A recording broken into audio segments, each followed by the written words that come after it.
भाइ ले आई कर दे कुखुरा खाने पार्टी हो यो तर खोलेपछि कसै कुखुरा छुँदैन ड्यामी छ हुने तपाईले बोलाउँदा टक्दैन टोक्दैन है पहिले त एकचोटि म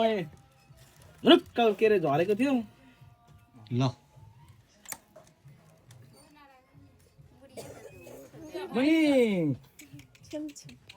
त परिवार जस्तै घर सबै कुरो बुझ्छ यो फेरि यसले के कुरा बुझ्छ भन्नु त अब बोलाउँदाखेरि कुदेर आउँछ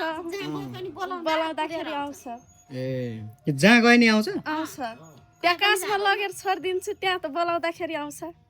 यो ज्ञानी छ यो कति अहिले 1 वर्ष भयो पालेको ल आमालाई जस्तो माया गर्दो रहेछ है तपाईँलाई हजुर डर लाग्दैन यो अब सानैदेखिको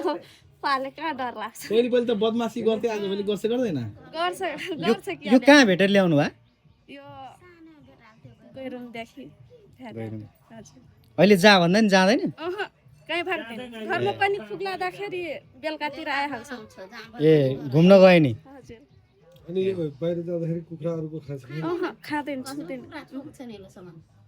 त तपाईँले यहाँ राख्नु भएको चाहिँ सर्प त आउँदैन होला घरमा होइन अब यो छ नि नेउरी हेर्नलाई है गाई छ हामी यो पालेको नेउरी नेउरी मुसो पालेपछि तपाईँलाई के फाइदा भएको छ ल भन्नु त फाइदा त भएको छैन अहिले धानमा मुसा लागेको छैन घरमा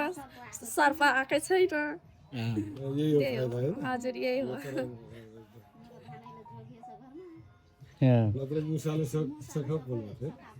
बोकुमा एकचोटि पहिले त धेरै लाग्थ्यो नि मुसा तपाईँहरू दिदीबहिनी होइन त हजुर आउनु भयो नि त आउनु तपाईँ ठुली कि के अरे मुन्नीलाई पाल्ने